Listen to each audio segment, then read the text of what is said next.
नदी का लेवल जो है डाउन हो चुका है। किन कारणों से नदियों का जल स्तर समय से पहले सूखने लगा है, इसके क्या कुछ नुकसान समझ में आ रहे हैं किसानों को निकट भविष्य में, आइए समझते हैं विजिट मीडिया की इस विशेष रिपोर्ट में। बावनथड़ी नदी मध्य प्रदेश की एक प्रमुख नदी है जो कि सिवनी जिले से होकर मध्य प्रदेश के बालाघाट जिले से आगे बढ़ते हुए महाराष्ट्र के भंडारा जिले को जोड़ती है। इस नदी के अंतर्गत लगभग 100-150 ऐसे गांव हैं जो गन्ना उत्पादन के लिए जाने जाते हैं और बावनथड़ी नदी के माध्यम से ही वो अपने खेतों की सिंचाई करते हैं। भीषण गर्मी अभी शुरू भी नहीं हुई, लेकिन किसानों के सामने सिंचाई के लिए गंभीर जल संकट देखने मिल रहा है। नदियों का जल स्तर पूरी तरह से सूख चुका है। वही नदियों के भीतर में जो कुएं बने हुए हैं सिंचाई के लिए, उनमें भी नाम मात्र का पानी बचा हुआ है। इस साल जो है 1 महीने के पहले ही नदी का लेवल जो है डाउन हो चुका है। इसके पहले हमने कभी भी ऐसा नहीं देखा कि इतने जल्दी पानी ख़त्म हो गया हो। तो क्या कारण आप लोगों को समझ में आया इसका? इसका मुख्य कारण हम यही समझते सर, हमारी समझ में तो यही है कि जो इसका मुख्य कारण है रेत का उत्खनन। चाहे वो वैध हो या अवैध हो उसको हम नहीं कह सकते, लेकिन जो रेती निकाली जा रही है नदी से, उसी का यानी वो मुख्य कारण है पानी नहीं होने का। गन्ना इन इलाकों में उगाई जाने वाली महत्वपूर्ण फसलों में से एक है। बावनथड़ी नदी के किनारे बसे गन्ना किसान इस नदी के पानी पर सिंचाई के लिए निर्भर रहते हैं। यह नदी साल भर जल उपलब्ध कराती है क्योंकि इसमें कई छोटी बड़ी पहाड़ी नदियां मिलती है। हालांकि बीते 3-4 सालों से ये देखने में आ रहा है कि इस क्षेत्र में बड़े पैमाने पर वैध और अवैध तरीके से नदी से रेत का उत्खनन किया जाता है, जिसकी वजह से नदी के किनारे गन्ना उत्पादन करने वाले किसानों को समय से पहले ही पानी नहीं मिलने की समस्याओं का सामना करना पड़ रहा है।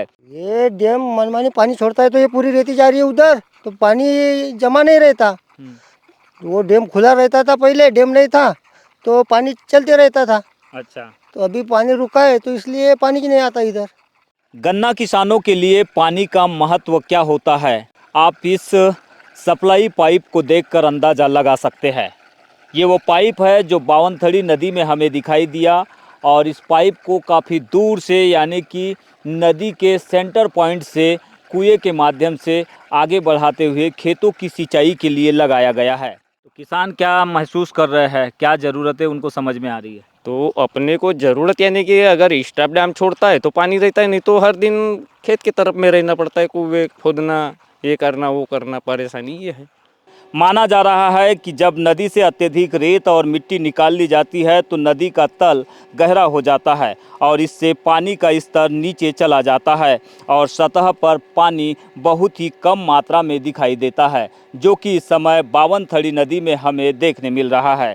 नदियां अक्सर भूजल को रिचार्ज करने में मदद करती है, लेकिन अवैध उत्खनन से नदी का प्राकृतिक प्रवाह बाधित हो चुका है, जिससे आसपास के कुओं और ट्यूबवेलों में पानी का स्तर लगातार गिरने लगा है। कई बार खनन के लिए नदी की धारा को मोड़ा जाता है या फिर अस्थायी रूप से बांध भी बनाए जाते हैं।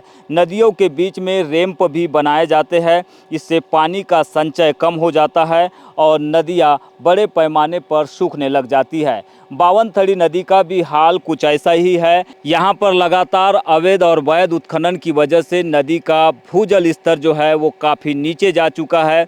इसकी वजह से महाराष्ट्र के भंडारा जिले के किसान हो या फिर बालाघाट के कटंगी क्षेत्र के किसान बड़े पैमाने पर प्रभावित हो रहे हैं। अब इनके सामने समस्या ये खड़ी हो चुकी है कि यदि नदी में पानी नहीं बचेगा तो वो कैसे गन्ने की फसल का उत्पादन निकट भविष्य में कर पाएंगे। कटंगी क्षेत्र के गांव दिगदा में हम जब पहुंचे तो यहां पर हमारी मुलाकात नरेंद्र गहाने और उनकी पत्नी लक्ष्मी गहाने से हुई। वो अपने गन्ने की खेत में फसलों को देखकर काफ़ी चिंतित नज़र आए, तो हमने सोचा कि इनसे चर्चा की जाए कि आखिरकार उनकी चिंता की वजह क्या है। चिंता ये है सर कि हमारे जो गन्ने की फसल लगी है उसमें पानी की पूर्ति बराबर नहीं हो रही है। नदी का जो लेवल है जल स्तर वो नीचे चले गया है। इस वजह से गन्ना भी अभी ये पूरा सूख रहा है सर जी। अच्छा, ये सूख चुका है गन्ना। हाँ, गन्ना सूख चुका है। इसमें जो गुड़ बनाएंगे सर जी हम, तो इसका गुड़ में जो है, जो 1 कुंटल आता है एक ट्रैक्टर गन्ने में, तो कम से कम ये गन्ना पीरेंगे एक ट्राली में तो कम से कम 60-70 ही, मतलब आधा उत्पादन हो जाएंगे। तो ये समस्या कब से आप लोगों को ये अभी- उठानी पड़ रही है? ये अभी 3 साल हो रहे हैं सर जी, अभी ये तीसरा साल चल रहा है। अच्छा, पर अभी इस साल से फरवरी मार्च से ये समस्या पैदा हो गई है। अच्छा, क्या कारण इसका? कारण इसका जल स्तर रेती खनन के कारण से जल स्तर नीचे चले गया सर जी, इसलिए हम पंप का जो है वो सिंचाई बराबर कर नहीं पाते। तो अभी तो कोई मशीनें नहीं दिख रही नदी में मेरे को। मशीनें सब परसों के दिन छुपा दिए सर जी, कोई साहब लोग अधिकारी वगैरह आएंगे, इसलिए उनने मशीनें सब छुपा के रख दिए उधर कोटभी ग्राम में। तो ये मशीनों से निकालते हैं क्या? हाँ, मशीनों से निकालते हैं सर जी। अच्छा, फरवरी माह से ही ये समस्याएं इस क्षेत्र में व्याप्त होने लगी है, लेकिन मार्च के आते तक अब नदी में जल स्तर जो है देखने को नहीं मिल रहा है। जो कुएं नदी में बने हुए हैं उनमें पानी नाम मात्र का बचा हुआ है, जहां पर 4 मोटरों के माध्यम से पानी की सिंचाई की जाती थी गन्ने की फसल में, लेकिन अब 1 मोटर के माध्यम से ही ये सिंचाई हो पा रही है। ऐसी स्थिति में किसानों ने चिंता जाहिर की है कि यदि समय से पहले अवैध गतिविधियों को, अवैध उत्खनन को नहीं रोका गया इस क्षेत्र में, तो आने वाले समय में इस क्षेत्र के किसान फसल उत्पादन नहीं कर पाएंगे। देखना यही होगा कि जिस तरह की चिंताएं किसानों ने जाहिर की है, आखिरकार इसे लेकर प्रशासन आगे क्या कुछ सख्त कदम उठा पाता है।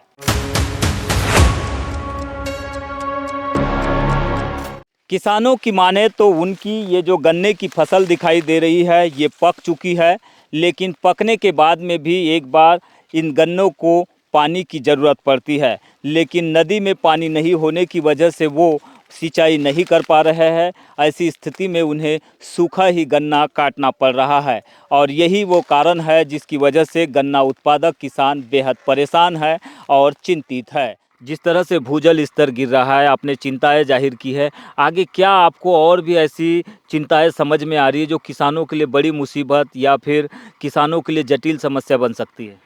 देखा जाए तो किसानी को आय का स्रोत माना जाता है और कहीं न कहीं किसानों की आय दोगुनी होंगी ऐसे शासन स्तर से प्रयास किए जा रहे हैं, लेकिन ये सिर्फ एक प्रकार का दिखावा है।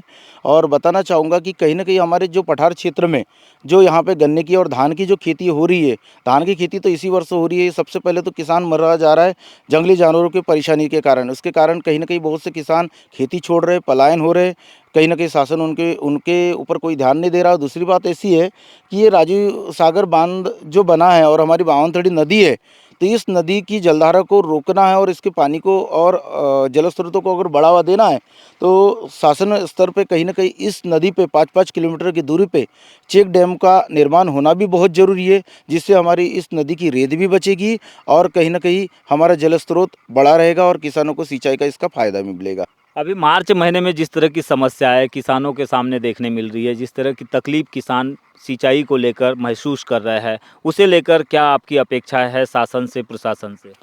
अभी वर्तमान का ये मार्च का जो महीना है और एंडिंग में चल रहा है, इसके पहले जब भी पानी छोड़ा गया और पानी की मांग की गई वो अप्रैल और मई के माह में की गई थी, लेकिन हमको अभी ऐसा महसूस हो रहा है इस वर्ष कि हम 1 माह और बहुत पीछे आ गए, क्योंकि हमको मार्च में ही पानी की दिक्कत का सामना करना पड़ रहा है।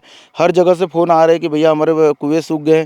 और देखा जाए तो क्या होता है कि हमारे जो कुएँ यहाँ से नष्ट हो चुके हैं और हमारी जो रेत बह रही है, कहीं न कहीं राजू सागर जो यहाँ का जो प्रशासन है, जो पानी छोड़ता है डैम का जल भराव, अतिरिक्त जल भराव के कारण जब नदी का पानी जब छोड़ता है तो बहुत स्पीड से जब पानी छोड़ने के कारण हमारे क्षेत्र में जो रेती है, जो यहाँ की जो रेती है वो आगे बढ़ के निकल जाती है और कहीं न कहीं अधिक जो उत्खनन हो रहा है ये भी कहीं न कहीं इसके लिए जिम्मेदार हैं।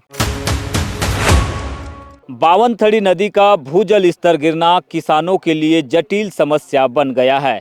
ऐसे में पर्यावरण नीति और कृषि प्रबंधन के लिए इस क्षेत्र में काफ़ी काम करने की ज़रूरत भी है, जिससे कि जल का संतुलन बना रहे। यदि ऐसा नहीं हो पाता है तो आने वाले समय में इस क्षेत्र में कृषि व्यवस्था को काफ़ी नुकसान पहुंच सकता है और किसानों को भी अनेक प्रकार की जीविका उपार्जन में दिक्कतें उत्पन्न हो सकती है।